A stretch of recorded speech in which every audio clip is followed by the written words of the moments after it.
Hoy vamos a hacer una inteligencia artificial que puede predecir qué empresas vivirán y en qué empresas morirán. Entonces la pregunta es, ¿funcionará? Esta es la prueba final. Si no funciona aquí, hasta aquí llegamos en el video. Vamos a ver. Para empezar este trabajo tenemos que hacer varios puntos claves. Primero, tenemos que obtener data para el algoritmo, ya que no se va a hacer solo. Pero, ¿de dónde vamos a sacar tanta data que necesitamos, ya que para un algoritmo de inteligencia artificial se manejan millones y millones de registros? Esta es una página que tiene conjuntos de datos para practicar de todas las áreas posibles. De contaduría, de finanzas, todo lo que tú quieras. Voy a dejar el link en la descripción. Este va a ser el dataset que vamos a estar usando para el algoritmo. Este dataset consiste de empresas norteamericanas que quebraron y algunas que siguen vivas. Entonces, ahora vamos a ir al siguiente punto. Explorar la data. Explorar la data es importante conocer cómo está configurada, qué campos tiene, qué campos le pueden faltar para poder administrar o configurar nuestro algoritmo de la mejor manera. Por eso vamos a usar Python y también vamos a usar Jupyter Notebook para poder explorarla.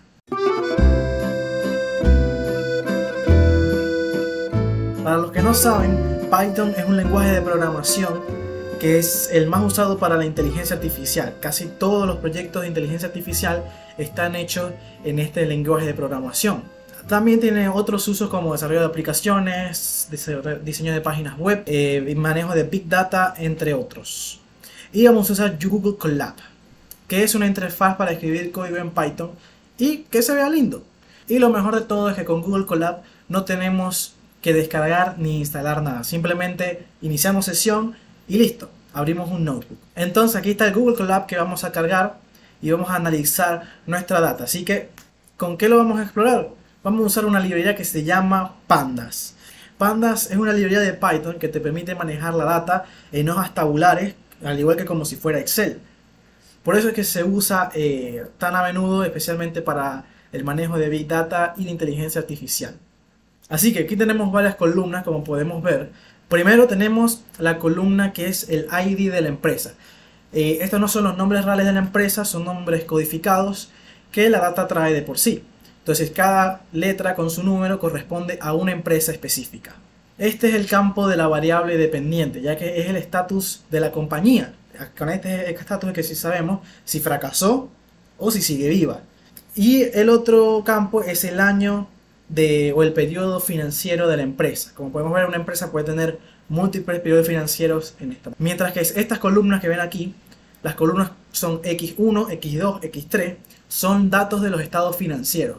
Por ejemplo, X1 es ingreso, X2 es costo de venta, X3 es cuesta por cobrar y así sucesivamente. Tampoco tenemos tantos registros, ya que solo tenemos 78.682 registro cuando, bueno, normalmente en los algoritmos usamos millones, cientos de miles. Así que a pesar de ser poca data, esperemos que sea suficiente para entrenar al algoritmo. Pero hay un problema. Cada empresa tiene periodos financieros diferentes, como lo vimos. Y es realmente en el último periodo que la empresa quiebra o entra en bancarrota. Y aquí en la data tenemos todos los periodos con un solo tipo de estatus, por lo que de momento no sabemos realmente cuál es el periodo que quebró, así como está configurada la data. Así que es algo que tengamos que tomar en cuenta más adelante. Puntos más importantes a revisar de la data son, primero, valores nulos. Tenemos que estar pendientes de que no hayan campos o filas o registros que no tengan valores. Segundo, que cada campo tenga un tipo de dato adecuado. Tercero, las distribuciones de las variables. Primero, revisando la data no tiene valores nulos, todas las variables tienen el tipo de dato adecuado, excepto el status label o el estado de la empresa, que para efectos de los algoritmos que vamos a utilizar tienen que estar no como texto, como vivo o fracaso, sino como binario, 0 o 1, siendo 1 el fracaso y 0, 0, que la empresa sigue viva. Vamos a ver la distribución de la data. Esto definitivamente no sigue la distribución normal. Pero ¿por qué esto es importante? Bueno, la mayoría de los algoritmos que vamos a usar asumen que nuestra data tiene una distribución normal. Entonces, para un mejor resultado con estos algoritmos tenemos dos posibles opciones. Uno, podemos modificar la data para que siga la distribución normal, aplicando algunos algunos procesos, algunos métodos, o dos, usar algunos algoritmos que no son tan propensos a requerir o a necesitar que la data tenga esta distribución. Ok, entonces eso sería todo. Bueno, realmente falta algo muy importante. Quiebra de una empresa, como podemos ver, es muy raro. Solo sucede el 6% de las veces. Por lo que esto nos lleva a un problema que está la data desbalanceada. Cuando un resultado en la data es mucho más común que otro, el algoritmo no va a realmente aprender a distinguir entre uno u otro resultado, ya que siempre con responder el más común estaría acertando 99% de las veces. O bueno, en este caso 94%. Pero realmente no estaría aprendiendo a distinguir entre una empresa fracasada y otra viva. Por esto es necesario usar métodos de oversampling y undersampling. Eso lo vamos a ver más adelante. Pero ahora, vamos a pensar un poco. Para estos casos en el mundo real, ¿qué usan los analistas financieros para saber que una empresa está en riesgo de quiebra? Ratios financieros. Los analistas usan mucho de los ratios financieros, como por ejemplo margen de ganancia, ratio de corriente, prueba ácida. Entonces vamos a agregar estos ratios a la data original para ayudar al algoritmo a tomar mejores decisiones. Bueno, listo. Ahora vamos a dividir la data y aplicar los algoritmos. Dividir la data. Los algoritmos de inteligencia artificial, cuando se entrenan, tienden a tener un problema muy importante: el overfitting. ¿Qué es esto? Es que el algoritmo se adaptó tanto a la data de entrenamiento que literalmente la está copiando, se está convirtiendo en la data. Y tú dirás, bueno, pero esto no es bueno. No, ya que el algoritmo, como dijimos, está copiando, no está aprendiendo. Está entrenándose con toda la data, con lo importante y con el ruido que pueda tener la data. Vamos a verlo en un gráfico. El eje X es la edad y el eje Y es el salario. Aquí está la data. Si el algoritmo sigue la data completamente y hace un overfitting, como podemos ver, algo que se puede detectar simplemente como una relación lineal, el algoritmo empieza a hacer curvas que no se asemejan a la realidad solo para minimizar el error con esta data de entrenamiento. Porque así el algoritmo, cuando vaya a calcular su error con esta data, va a ser 0. Pero una vez vamos a poner casos reales, cuando le llevamos a la realidad va a tener mucho más error que si quizás hubiera aprendido realmente a distinguir. Entonces, para solucionar esto, nosotros dividimos la data en dos. La mayor parte de la data la vamos a usar para lo que se llama entrenamiento. Aquí el algoritmo se va a entrenar con esta data, va a entender y va a coleccionar los patrones que tiene, mientras que va a tratar de optimizar su error. Es decir, va a intentar tener el menor error posible en esa data. Pero después tenemos que probar este algoritmo con data totalmente nueva, data que el algoritmo nunca ha visto. Esto para probar que realmente el algoritmo aprendió, ya que el porcentaje de error que tiene con esta data de prueba es realmente el porcentaje de error que tendría en la vida real. Así que vamos a hacer el oversampling para luego dividir la data y listo. No, mal. Este es un error muy común que se llama data leakage. Y vamos a ponerlo en un gráfico. Si hacemos un sampling, aquí están las dos clases de data. Hacemos un sampling y duplicamos la data antes de dividirla. Al dividirla, vamos a tener puntos de datos que ya estarán en la data que escogimos para entrenar. Por lo que el algoritmo en la prueba va a dar un error bajo, pero es porque se entrenó con esa misma data. Entonces no estaríamos realmente probando el algoritmo con la data de prueba, sino que lo estaríamos probando con la misma data de entrenamiento. La manera correcta de dividir la data siempre es primero dividir la data y luego vamos a hacer un sampling, en este caso un algoritmo de sampleo que se llama Smooth, que crea puntos sintéticos en la data para que tengamos una data más balanceada. Ahora vamos a la parte final, la selección y la optimización del algoritmo. Entonces, para este problema queremos saber dos cosas: si la empresa quebrará o vivirá. Para cada tipo de problema podemos necesitar algunos tipos de algoritmos y descartar otros. Para este tipo vamos a tener que usar algoritmos de clasificación. Estos son algoritmos que están diseñados para Usan data para poder clasificar entre varias categorías de resultados. Para esto vamos a usar uno de los algoritmos más usados que se llama Random Forest. No voy a entrar en detalle de cómo funciona el algoritmo porque el video sería muy largo. Si quieren buscar, hay muchos videos en YouTube y en Google de cómo funciona. Entonces aquí tenemos el código en Python, entrenamos y de acuerdo a eso, como vemos aquí, tenemos métricas de resultado. Estas son las métricas para medir el resultado del algoritmo en el entrenamiento.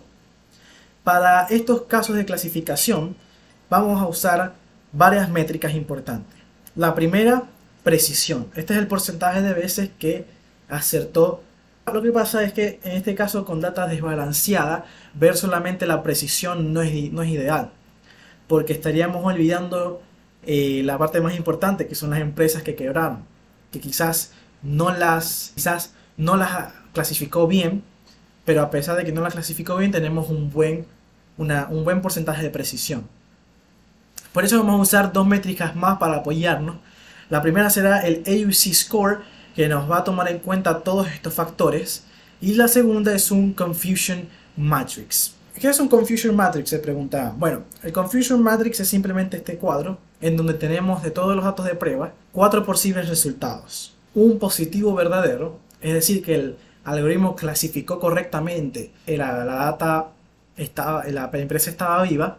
Un falso positivo, es decir que el algoritmo clasificó que la empresa estaba viva pero que en realidad está en quiebra. Un verdadero negativo, es decir que el algoritmo clasificó que la empresa estaba en quiebra y realmente estaba en quiebra. Y un falso negativo, es decir que el algoritmo clasificó que la empresa estaba en quiebra cuando realmente no ha quebrado o no quebró. Ya que tenemos las métricas, vamos a ver cómo se nos da con la data de entrenamiento. Tenemos una precisión y un AUC score de 95%, pero no te emociones. Estas son las métricas de entrenamiento nada más. Nosotros lo que realmente buscamos son las métricas de prueba. Entonces vamos a probar y ver cuánto nos da de AUC score y de Confusion Matrix. Tenemos un AUC score de 78%, que no es tan mal, pero como podemos ver el algoritmo se equivoca mucho aún al asignar realmente cuáles son las empresas en quiebra. Y dirán, bueno, ya listo, se intentó, 78% es lo máximo. No, obviamente no. Para esto llegamos a una etapa que decidí convenientemente saltarme, que es el Feature Engineering, que ya lo hicimos y no les dije.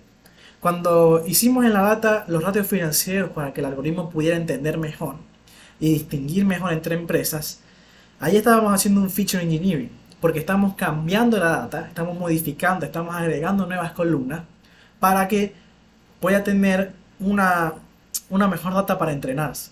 En este caso, como si pueden recordar en el pasado, el status label, cada empresa tenía un estatus a pesar de que solo en un año era que realmente quebraban. Pero para el algoritmo puede ser un gran problema. Entonces, vamos a decidir hacer algo interesante. Para esto hemos decidido quitar el estatus vivo para todos los casos, excepto el último año, ya que este es el año en que la empresa realmente quebró. Y es el año en que queremos saber que la empresa está en riesgo de quebrar o no. Aparte de eso, vamos a agregar unas columnas importantes que también usan los analistas financieros para poder determinar si la empresa está en riesgo o no, que son las tendencias. Vamos a agregar columnas que comparen la data de este año con la data del anterior año para esta empresa. Listo, ahora tenemos ese código hecho. Como podemos ver, así se ve la data. Y ahora vamos a probarlo de nuevo con el mismo algoritmo de Random Forest. Esta es la prueba final. Si no funciona aquí, hasta aquí llegamos en el video. Vamos a ver. Ok, tuvo un AUC score de %. Y vamos a ver cuánto tiene de AUC score en la data de prueba. Tenemos un AUC score de 87% en la data de prueba, que es mucho mayor al que teníamos anteriormente, pero sigue sin estar perfecto, porque si se dan cuenta, aún detecta aún tiene problemas en detectar realmente cuáles son todas las empresas que van a quebrar. Pero está un poco mejor que como estaba antes. Y este es el algoritmo. Como pueden ver aquí, para poder seguir mejorando las métricas hay muchas cosas que podemos hacer. Podemos agregar columnas para el promedio de los últimos 5 años, cambiar la manera en que está la data completamente, organizarla de otra manera, usar otros algoritmos, ya que Random Forest no es el único. hay otros como redes neuronales, XGBoost. Y con esto quiero decir que en la inteligencia artificial siempre hay maneras de mejorar el algoritmo.